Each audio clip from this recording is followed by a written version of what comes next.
Bonjour, vous écoutez Emporté par la foule, l'émission de Dialogue RCF consacrée à l'économie et à la finance participative, émission réalisée avec Finance et Conseil Méditerranée et Pop Finance. Et nous commençons naturellement par notre chronique du jour, où on va aller sur une catégorie particulière de ce qu'on appelle le crowdfunding, la levée d'argent par la foule. Sur l'immobilier, on ne pensait pas, Patrick Le Camus, qu'on pourrait faire des crédits finalement. On entendait parler du don, on entendait parler du capital, du don avec contrepartie, mais aller emprunter sur une plateforme de crowdfunding, c'était pas courant. Alors justement, on n'emprunte pas, c'est l'investissement, voilà. C'est la participation au capital via des holdings pour la promotion immobilière. D'accord. C'est très peu de prêts et c'est beaucoup d'investissements, et donc c'est pas du tout pareil. Ah, alors le mécano, c'est quoi? Il y a un opérateur immobilier qui fait une construction et il dit « venez dans mon capital ». Voilà, c'est un promoteur, quoi. C'est un promoteur. Ouais. C'est un promoteur qui complète son financement par ce biais-là. Donc, ce sont des plateformes de financement en capital qui sont les opérateurs majeurs du crowdfunding immobilier. C'est WICID et Anaxago. Bon, il y en a une qui est en train de se créer sur Marseille, qui est spécifique sur le sujet, c'est Crowdstone. Mais sont des conseillers en investissement participatif. Donc, les personnes qui investissent participent au risque. Ah oui, donc en général à travers donc des holdings, on a des parts dans l'opération de promotion. Dans un immeuble de bureau, de logement. Voilà, toute promotion etc. immobilière confondue, oui. D'accord. Bien sûr. Et là, ça lève de l'argent comme ça intéresse les gens. Alors ça intéresse les gens parce que c'est des rendements qui sont relativement élevés. De l'ordre. Et donc c'est 10% à la sortie. Ah c'est oui, la sortie, donc c'est pas du prêt. C'est pas du prêt, on fait le cash. C'est des sorties courtes, c'est 1 an et demi. Ah donc d'accord, je mets 3 000 € et au bout d'un an et demi, en moyenne, c'est 1 an et demi, ouais. Et en moyenne, non, mais le plus courant, c'est 1 an et demi. D'accord. 1 an et demi, 2 ans. Et on sort de l'argent. Il n'y a pas eu de défaut pour l'instant de paiement. Il y a eu des retards de paiement, mais pas de défaut. Parce qu'une opération immobilière, des fois, ça peut traîner. Oui, et donc l'intérêt, parce que le taux est assez élevé, l'intérêt pour le promoteur, c'est la rapidité de la levée de fonds. C'est le 10%, il trouve quand même moins cher auprès des banques. Donc, on a des cas où il y a 8% qui ont été levés, qui permettent un complément de financement. Ils ne financent pas toute l'opération avec ça, ils financent une partie de l'opération. D'accord. Une petite partie, mais c'est 2 mois. Le crowdfunding, c'est rapide. Oui, d'accord. C'est 2 mois. 2 mois pour l'investissement, c'est quand même rapide. D'accord. S'il lui manque ça pour finaliser une partie du... Et du coup, 2 mois, comme ça permet ce complément et finaliser l'opération, c'est rentable. C'est pas la totalité de son financement où il faut payer 10% à la fin. Alors, on avait un atelier lors des rencontres euroméditerranéennes du crowdfunding qui parlait de ce type d'investissement particulier qui est en train de prendre un peu son essor quand même. Oui, qui prend son essor. On est à quel chiffre à peu près? Alors, les chiffres sont pas très très élevés. C'est 80 millions qu'on pense qu'ils vont être levés pour le crowdfunding immobilier sur la France en 2016. On en attend 5 à 600 millions sur l'ensemble du crowdfunding, donc c'est une belle proportion par rapport au crowdfunding, mais évidemment par rapport à la promotion immobilière à 30 milliards, ça fait tout petit pour l'instant. Petit grain de sable pour le moment. Et les gens qui investissent, ils mettent combien en moyenne? 4 700 € en moyenne, on a calculé que les gens, donc c'est des petits investissements.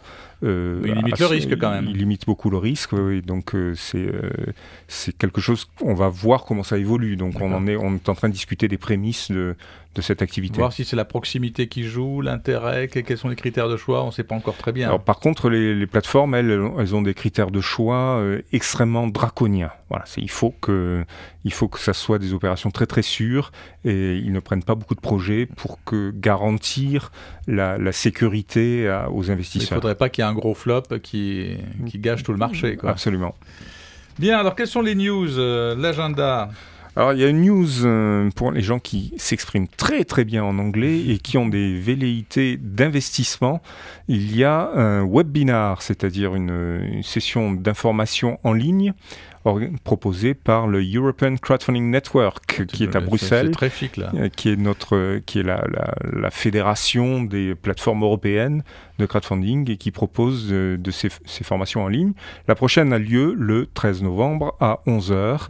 Et donc, on s'inscrit en ligne, il n'y a pas de lieu. En ligne et on suit ça. Et on suit ça. Et donc, on révise son anglais. 2, on s'informe sur on s'informe et donc on s'informe sur les relations entre le crowdfunding et les autres formes d'investissement d'investissement bancaire ou de fonds qui participent aux phases initiales d'une entreprise. Voilà, c'est plutôt de l'investissement, hein. Donc c'est très très concentré sur l'investissement, la prise de participation au capital des jeunes entreprises. On rejoint Bruno Hadet qui est notre invité d'aujourd'hui. Bruno Hadet qu'on a connu à Dialogue RCF, qui est venu un petit peu au conseil d'administration, qui est diacre dans l'église catholique, je le dénonce, qui est entrepreneur et qui est dans le Var maintenant, qui a repris une entreprise familiale spécialisée dans le nougat et où une opération de crowdfunding a été bien utile à un moment donné. Alors Bruno Hadet, on va voir qu'on se pose le problème de la transmission, c'est souvent un problème, on dit c'est un drame, il y a des tas d'entreprises qui ne se transmettent pas, des entreprises familiales. Peut-être que le crowdfunding, justement, c'était peut-être la bonne solution, en tout cas pour trouver une brique pour le faire. Racontez-nous un petit peu cette histoire de cette fabrique de nougat qui est à Olioul, c'est ça? Oui, qui est à Olioul. Donc Olioul est juste à côté de Toulon. C'est une entreprise qui avait été créée par mon arrière-grand-père. Moi, je suis la 5e génération. Et j'ai démarré la reprise avec Vincent, donc un de mes fils, donc la 6e génération. D'accord. Et lorsqu'en juillet 2013, ça faisait une dizaine d'années que j'étais actionnaire de l'entreprise où j'accompagnais ma tante, mais uniquement en tant qu'actionnaire. Et j'avais fortement l'envie de prendre sa suite. Et lorsqu'elle a accepté, à un moment donné, de transmettre, cette entreprise, elle avait 80 ans. Ah oui, quand même.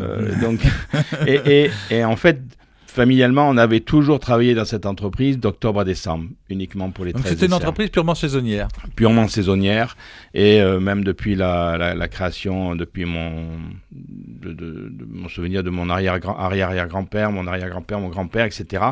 Démarrer l'entreprise en octobre, fermer le rideau le 31 décembre, et ensuite après reprenait en septembre. D'accord. Et pas de salariés, quasiment pas de salariés dans l'entreprise, si ce n'est une personne qui venait... qui était en temps géré à mi-temps, et le résultat, on travaillait avec des saisonniers. Et le challenge que j'avais avec Vincent, c'est de dire, nous, on a besoin de travailler toute l'année. Et oui. Donc, il fallait changer le modèle, changer le modèle économique. Vendre en hors saison. Vendre hors saison, donc... j'ai cherché des fonds, il me fallait avoir parce que j'ai démarré avec un capital, mais vous savez, quand vous démarrez une entreprise comme ça, et que surtout vous êtes sur le démarrage, c'est pas une reprise d'une entreprise dans un rythme régulier. C'est une transformation. Il fallait, c'est un peu comme une start-up, il fallait reprendre, démarrer une activité totalement différente. Et là, vous avez quand même besoin de fonds pour tenir et pour développer commercialement l'entreprise. Alors, comment vous y êtes pris? Il y avait de la part des fonds, puis il fallait un complément. Donc là, appel au crowdfunding. J'ai vu sur Internet une publicité sur Hello Merci, qui était une filiale de KissKissBankBank et qui se créait à ce moment-là. Ah, c'est une plateforme de crédit, ça. C'est une plateforme de crédit. Oui. Et en fait, plusieurs personnes dans mes réseaux m'avaient dit, mais Bruno, on est prêt à t'aider, etc. Mais ce qui m'embêtait, c'était de percevoir de l'argent directement. J'ai trouvé que Hello Merci, le fait de passer par le crowdfunding, permettait de structurer la relation avec mes prêteurs. D'accord. Et donc, de leur garantir finalement qu'ils allaient être remboursés chaque mois. Et là, il fallait combien ? La limite, c'était 15 000 euros. Ouais. Donc, j'ai demandé 15 000 euros. J'ai monté un projet pour 15 000 euros. Et le résultat obtenu ? 15 000 euros. Pile. Voilà, pile, parce que vous ne pouvez pas dépasser, en tout cas au niveau de la réglementation à l'époque, on ne pouvait pas dépasser ce montant-là. Oui, à l'époque. Ouais. Si on s'engageait sur 15 000, il fallait avoir 15 000 euros. Donc j'aurais pu avoir plus, parce que ce n'était pas comme dans KissKissBankBank, dans BankBank, le système de dons où vous pouvez dépasser l'objectif. Là, on ne pouvait pas dépasser cet objectif. Voilà, donc là, on est en octobre 2013. Voilà.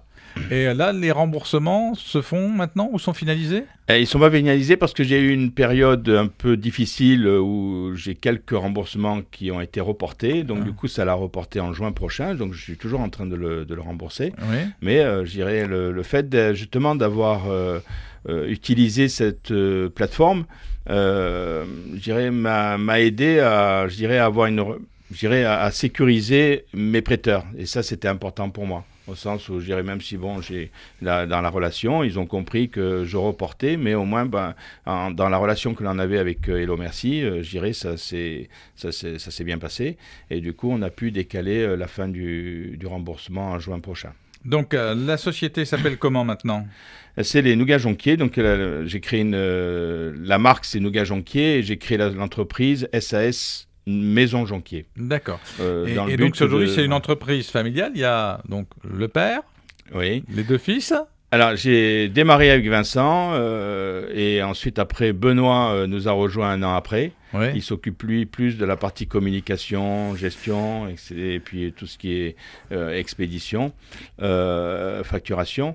Et ensuite après, mon épouse nous a rejoint et elle s'occupe de la boutique parce qu'on a créé une boutique à côté de, pour vendre en direct. Voulez-vous voir? Exactement. Bon, on va s'arrêter. Hein. Ah oui, il faut absolument, parce qu'en plus, ce qu'on a développé, ce sont les visites de l'entreprise.